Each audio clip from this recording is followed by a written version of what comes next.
For those of you who know who I am, welcome. And for those who don't, I am a portrait-based photographer out of Fort Worth, Texas. Been doing it for about 13 years. And I think that I know I've mastered the art of color correction and color grading. So that's what we're going to learn today is color correction in Lightroom. Now, if you are using Capture One or Camera Raw, if you follow this workflow, you will be able to follow along as well. I hope you enjoy the content, and let's get into that video right now. Right before we jump into Lightroom Classic, I want to tell you a few things that I highly recommend. Is getting you some type of color calibrating tool. This right here is a Spider 5 that I use. I use it, and basically what you want to do is you want to make sure your screen has been on for about 30 minutes before you use such a tool, and it helps to calibrate your screen. Now, when you're using video, you can really use a lot. They have more scopes in video, so you're able to color correct your images without having a color calibrated monitor per se, but with photos, you have to eyeball it. So I recommend you getting one of these and calibrate your monitor. All right, so now we're about to get ready to jump into Lightroom Classic, and I have Gia here. But before I get started, I wanted to tell you how I shot this image. So I shot this image with a Godox 8600 Pro and a cheetah stand for a QPB 48. It was camera left, and it was single diffused, and it was feathered off just a little bit towards the camera. It was super close. It was just right outside frame. I used the A7 Mark IV with the Sony, what is it, 85, the Sigma 85 1.4 DGDN. And my settings was 1/2000 of a second, f3.2, ISO 50. All right, so now let's jump into here. You have a few panels over here to your left. To your right. Once you're going into these panels, you have your basic panel, you have your tone curve, you have an HSL, you have your color grading, you have your detail, lens correction, transform, effects, and calibration. Now, one thing I want to note is I like to start with lens correction. So when I get into lens correction, I like to check both of these. And as you can see, if I enable the profile corrections, watch what it does. It pops it out just a little bit. So you want to make sure you do that. Now, if I had a bright enough image, I may bring down the vignette a little more to kind of hone in on the subject, but for this image, we don't really need to. Now, the next thing I like to do is I like to go to the basic panel. If you see me looking up, I'm using my top monitor right here instead of my bottom monitor. So the very first thing I like to do is I like to open up the shadows. Since I shoot underexposed, this is very important for me to open up the shadow so I can get some more of the detail back from the hair.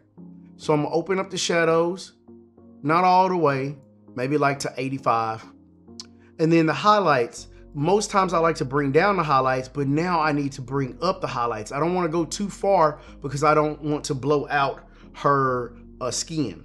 Now, if you look up here at the top right, you have these triangles to your left and to the right, as you can see my mouse hovering over them. If you turn these off or turn them on, they show you what is clipping. So on camera left, you have shadow clipping, and on the right, you have highlight clipping. So as of right now in the hair, I still have, I am crushing some of the blacks in her hair. So I want to come down to my blacks and I want to bring them up until I don't see that blue line anymore. Now, this helps with print too. I have nothing crushing in this image. Now, everything, if you're looking at the highlights clipping side, it's nothing clipping in this image. So what I'm going to do is I'm going to raise my exposure up until it starts to clip. And see right there, that's 2 stops, and that starts to clip on our hands. So we're gonna bring that back down because we only need like a half a stop. Boom. So we're bringing this back up a half a stop. And you may say, Keydrin, why do you just didn't do that in camera? Because I know my camera. Once you know your camera and the limitations, you're able to do more with your images. I know I can bring stuff out of the shadows if it's a half a stop or a stop under, and I don't get no grain or anything at all. I don't damage the image. It's harder to bring back highlights and easier to bring back the shadows. So my contrast, if I'm going to go into Photoshop, I like to bring down my contrast and make my image a little flatter. So I'm going to bring down my contrast just a little bit more, and I'm going to flatten it out just a little bit to maybe about -18. Now what I want to do is my whites are going to pop out our skin just a little bit, but I just want that very, very, very lightly. So like a +4. Now you have your presence down here. You have your texture, your clarity, your dehaze. I never go past +5 on these sliders. So I'm going to bring this up to 4, and dehaze 5. So that just adds a little more detail into my image. Now, if we're looking at the vibrance and saturation, I see tons and tons of people say, Keydrin, your images are so vibrant. How did you get them this way? Well, for one, I like to work on the raw file. Whatever you're going to do in your photo editing, you want to work on the raw file before you bring it to Photoshop. Photoshop creates a TIFF file and you're not working on the raw anymore. So you want to make sure you do everything you possibly can before you take it over to Photoshop. Vibrance. You can bring vibrance up without really damaging the image. Like, so you can bring it up to about 30 and it'll still be intact. But if you bring saturation up to 30, you're going to damage those colors and you don't want to do that. So I'll add more vibrance into this image. So I'll go up to about 30. And then the saturation, I only boost it up to about 5.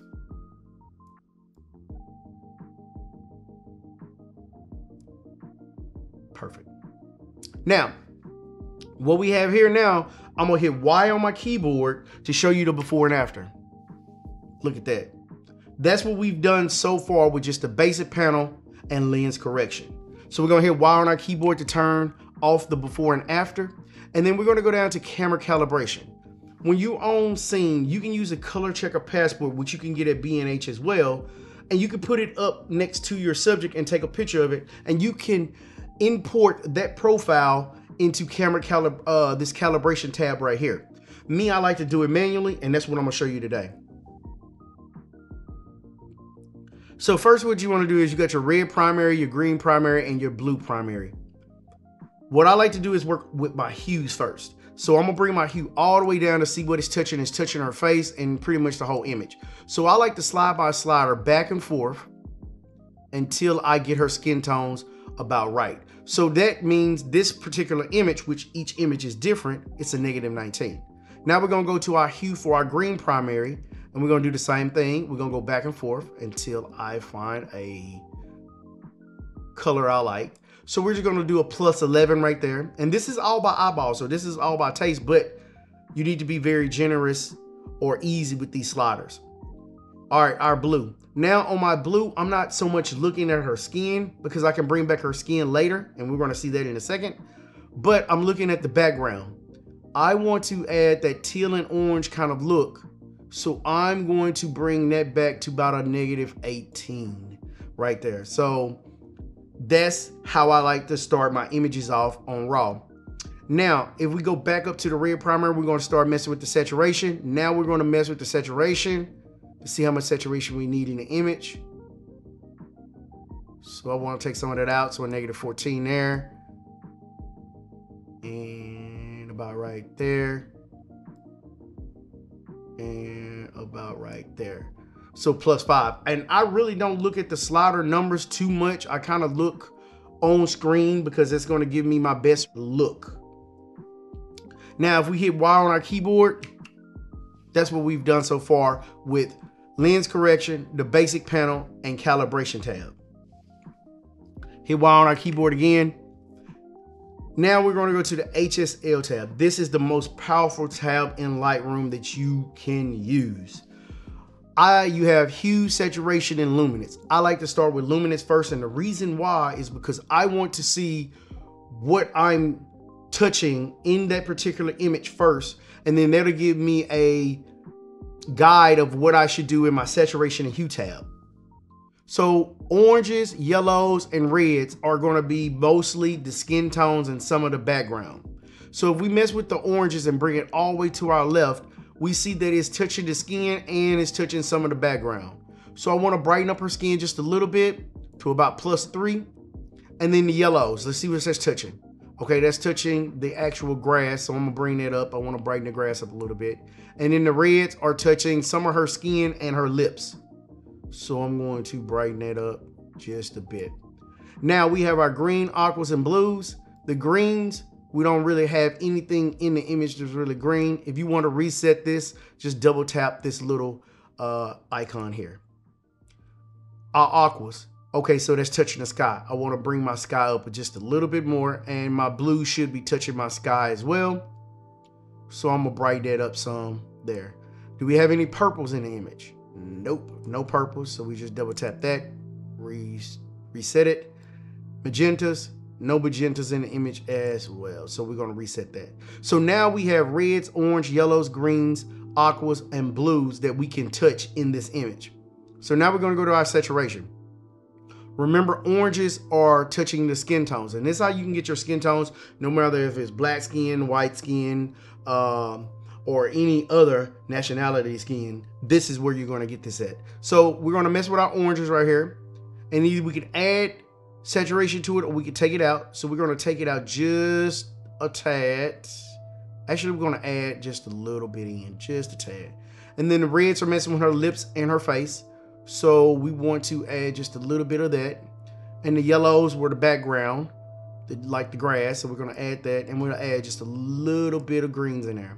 Now our aquas, I'm going to bring my aqua down just a tad, and then I'm going to bring my blues up.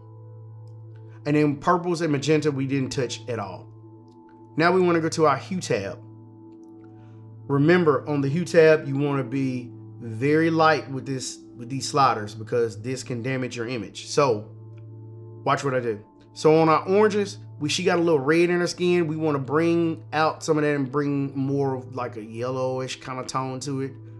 All right, so it'll be +8. Then the yellows, we are going to brighten those up just a bit to bring some greens out. And then the reds, mess with her lips and some of her face. So we want to take some of them red tones out. So about +8.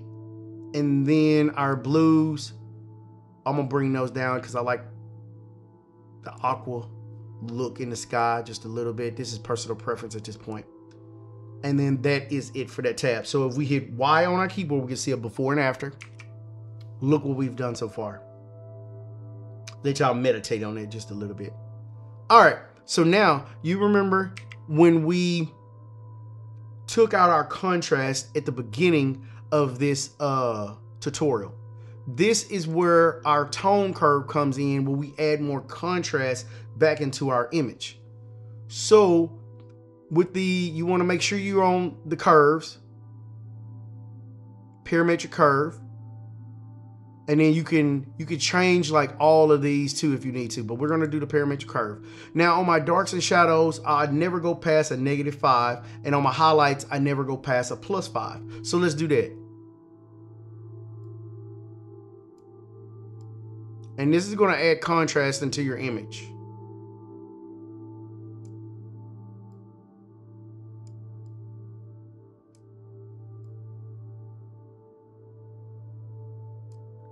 There we go. So now if I hit Y on my keyboard, you can see what I've done. I'm turning on and off. See how I added just a little bit of contrast? Yes. So that's what we want. Hit Y on our keyboard again. The next tab that we want to touch is the detail tab. Now for the detail tab, you can either add sharpening here, you can take it out, you can mask. If you hit Alt Option on your keyboard, you can see what it's actually touching, and then you can mask it out to where it only touches like certain things of the image. So we're gonna do this, instead of being the whole image, we're going to go about right there. And for the luminance, which is going to be noise reduction, we can just add just a little bit if you want to. Now, so right here, the next thing we want to do is you can come into the color grading tab if you want to kind of fine tune your work here. What I like to do is you have these sliders here at the bottom.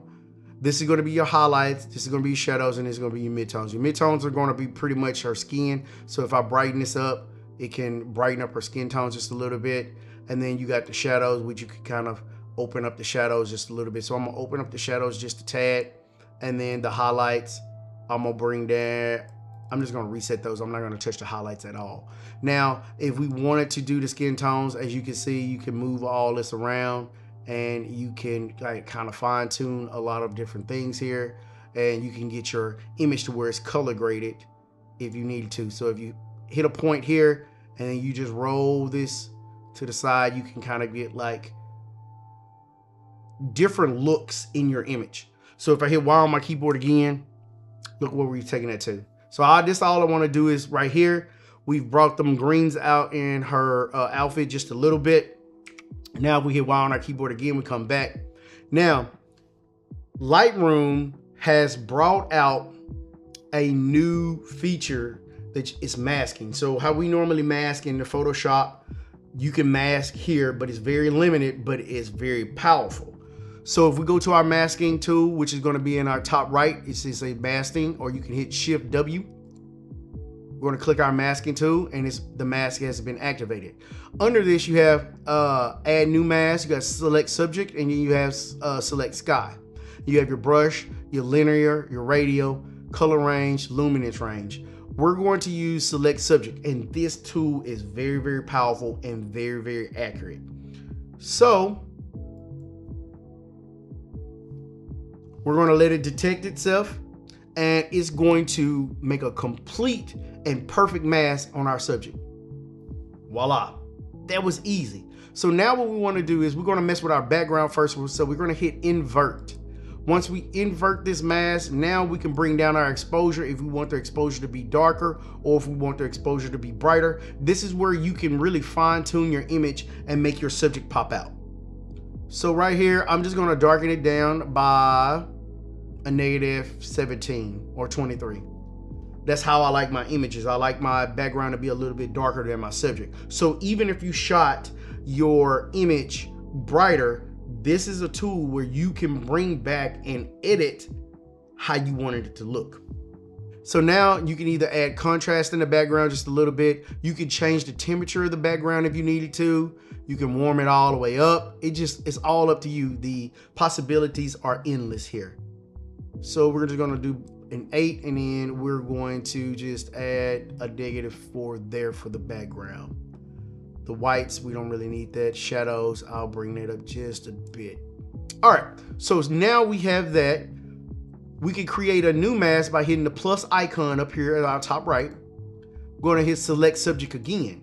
Now this time when we hit select subject, we're gonna actually work on the subject. So pretty much we've done a lot of stuff already through the original panels of Lightroom Classic. But if you wanted to go just a bit further, this is where you would do it at.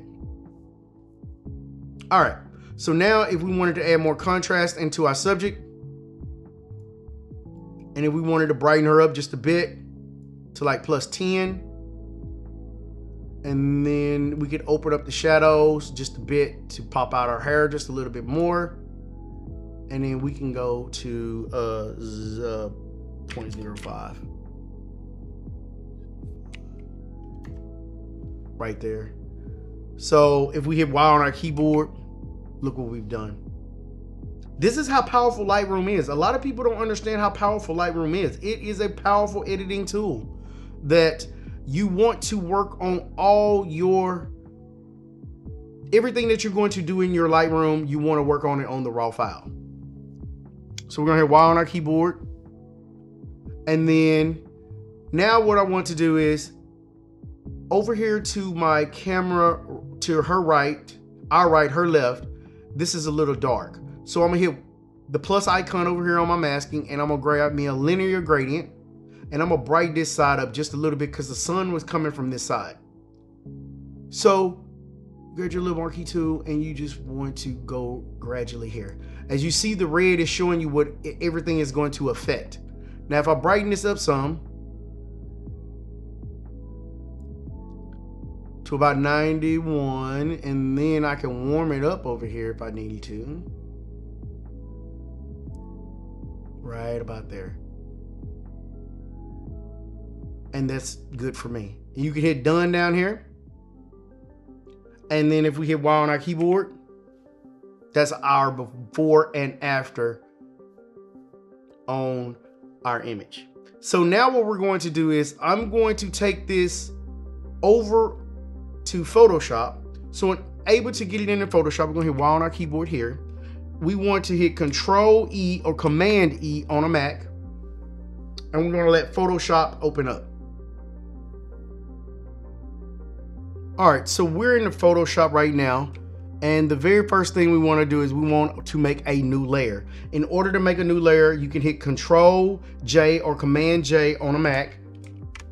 You can make a new layer. And with this layer, we're going to grab the patch tool. If you look over here into our left-hand corner, you can hold down this icon where you see the Band-Aid, and you can come down to patch tool, or you can hit J on your keyboard.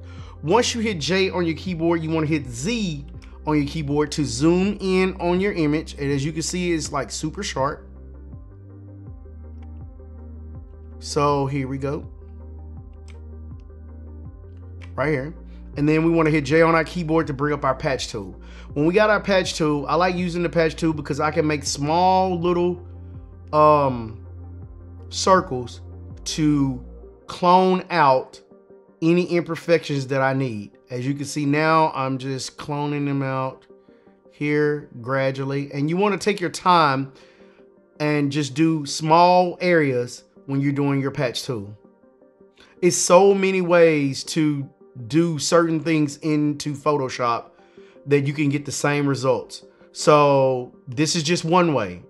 Don't take it with a grain of salt. Everything can be done a totally different way and an easier way if you know the ins and out of Photoshop.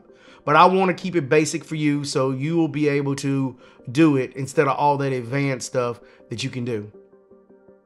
So once we're there, when you grab the patch tool, it's going to take a little bit of time. I am using a Wacom tablet. I highly recommend if you're going to do any type of retouching to get a Wacom tablet. You can get those at B&H also. I like using Wacom, the PTH 460s, I believe. I like using those. And then we want to get this hair right here. So we want to kind of just make little small things around our teeth. And to make sure we get all of that. And then we got a hair here.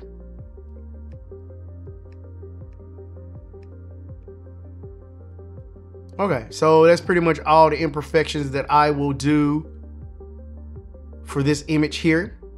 You can hold space bar and then you can just move your mouse or move your Wacom pen around. The next thing I want to show you is we're going to zoom out just a tad. And you see these hair highlights here? What we want to do is we want to go back to the healing brush tool and do spot healing brush. Once we're on the spot healing brush, you have darken on your modes here. You have darken and you have lighten right here. I like to do darken, so it's just the opposite. So if you want to make this darker, you want to hit darken on here and they'll go away. If it's light, so if it's light here and you want it darker, you make sure that your blending mode is darker. And this is how you can remove different things along the hair and just be, I would go in like small little areas to do this. And let's see here. Things that are very noticeable. Now, if we're out here on the outside edge here, if it's dark, you're correct. You want to change your blending mode to lighten. Once you hit lighten, you just go here at small little areas and boom, there you go. This is how I like to fine tune my hair. I'm not going to go through all of this here, but you get the gist of the way you should do it. This little light part right here, you have to change this to darken, just this little part here. And then you can go back to lighten. And then you can darken them down, just like so. Merge these two layers down. What you can do is highlight them both by holding Shift and highlighting them both, and then right clicking and then hitting flatten image. Once your image is flattened, to save it back to Lightroom, what you want to do is hit Control or Command S on a Mac, and then it'll save back to Lightroom. So now since we're back in Lightroom, all our edits that we done in Photoshop is back in Lightroom, and we have done pretty much everything that I want to do to this image right now besides going in skin retouching and things like that. The only thing that I would change before I went over to Photoshop was to darken her hand down because it does not match her face. So in order to do that, we would have done this first. You would have just created a mask, and then you could have brushed it in, which that's what I highly recommend, is to hit the brush function. And then I would just paint in right here on her hair. And then you can be more precise if you want to by bringing down your brush size. Now, so say for instance, we wanted to match this up with the hand. We can still kind of do it. We're gonna darken it down just a little bit. And like I said, you wanna work on the raw file when you're doing something like this, but we're doing it out of the raw file. So this is gonna be the TIFF. So then we can warm the hand up just a little bit to kind of try to match it. And we can play with our settings to try to get it to match as much as possible. Shadows right there. And bring up the highlights just a tad. And then we could add more magenta in it, just like that.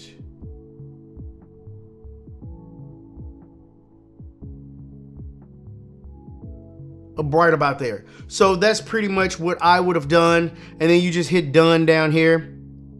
And there you go. And I'm gonna hit Y on my keyboard so you can see a before and after. And that's how we would have done this image with color correction.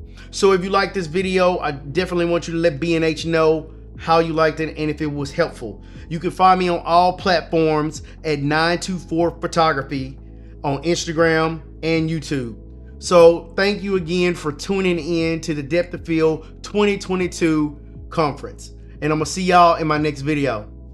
Peace.